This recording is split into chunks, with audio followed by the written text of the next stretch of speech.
Halo, selamat pagi anak-anak. Bagaimana kabar kalian hari ini? Semoga tetap dalam keadaan sehat ya. Nah, sebelum kita melanjutkan materi pembelajaran hari ini, terlebih dahulu kita awali dengan doa agar apa yang saya sampaikan dapat kalian terima dan kalian pahami dengan baik. Berdoa dimulai.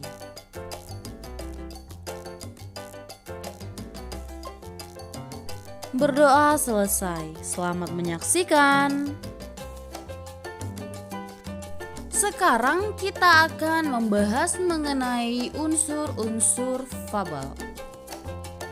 Setelah kita mengetahui apa itu pengertian dan ciri-ciri dari fabel, sekarang kita akan mencari tahu apa saja unsur-unsur dalam cerita fabel.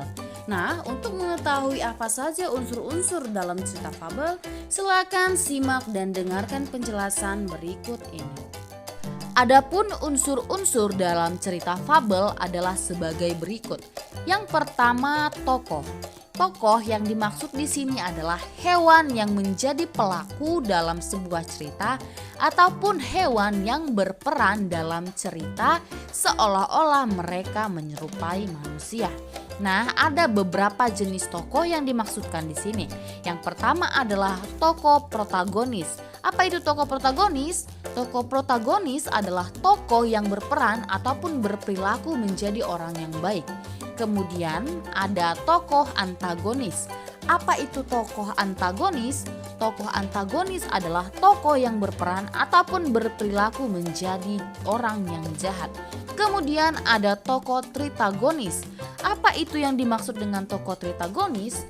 Tokoh tritagonis adalah tokoh yang menjadi penengah antara protagonis dan antagonis, ataupun tokoh yang tidak mendukung keduanya. Jadi tokoh tritagonis ini adalah tokoh yang berada di tengah-tengah antara protagonis dan antagonis.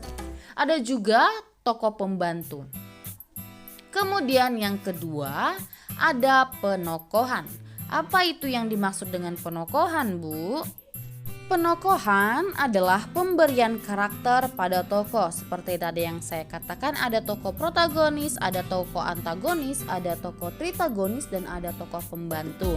Nah, jadi penokohan yang dimaksud di sini adalah pemberian karakter pada tokoh atau yang lebih tepatnya watak pada tokoh.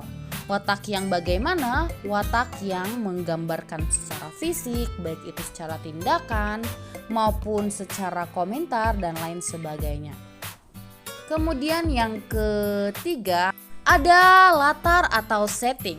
Latar atau setting adalah tempat dan waktu kejadian serta suasana dalam cerita. Nah, latar atau setting ini terbagi menjadi 3 jenis, yaitu yang pertama latar tempat, kemudian yang kedua latar waktu, kemudian yang ketiga latar suasana.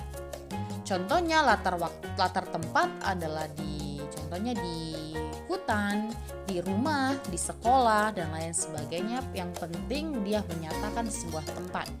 Kemudian latar waktu itu contohnya di pagi hari, di sore hari, boleh juga menyebutkan jamnya, misalnya jam 1, jam 2, petang, subuh, sore, dan seterusnya. Kemudian ada latar suasana. Latar suasana yang dimaksud adalah misalnya suasananya menyenangkan, menyedihkan, menakutkan, dan lain sebagainya. Yang keempat adalah tema. Apa yang dimaksud dengan tema? Tema adalah gagasan yang mendasari sebuah cerita. Tema dapat ditemukan dari kalimat kunci yang diungkapkan tokoh atau penyimpulan keseluruhan peristiwa sebab akibat pada sebuah cerita. Kemudian yang kelima ada alur. Alur merupakan jalan dari cerita yang disampaikan. Alur terbagi menjadi 3, yang pertama alur maju, yang kedua alur mundur, yang ketiga alur maju mundur. Apa yang dimaksud dengan alur maju? Dikatakan alur maju apabila cerita tersebut tidak ada mengingat tentang masa lampau. Dikatakan alur mundur apabila cerita tersebut mengingat masa lalu ataupun masa lampau. Yang dimaksud dengan cerita alur maju dan mundur ataupun disebut dengan campuran, dalam cerita tersebut memuat dua jalan cerita. Dia ceritanya mengingat masa lampau, kemudian dia melaju ke depan. Kemudian yang keenam adalah amanat. Apa yang dimaksud dengan amanat? Amanat adalah pesan yang disampaikan penulis secara tidak langsung.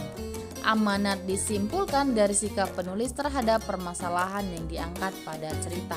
Nah, amanat ini juga yang dapat mengubah pandangan kita tentang sebuah cerita yang hendak disampaikan oleh si penulis. Oke, sekian pembelajaran kita pada hari ini. Silakan kalian tulis kembali semua materi dan penjelasan saya dalam video ini ke buku catatan kalian ya nak. Jadi kalian menulis semua yang saya jelaskan, jangan hanya poin-poinnya saja supaya kalian paham dan kalian lebih mengerti.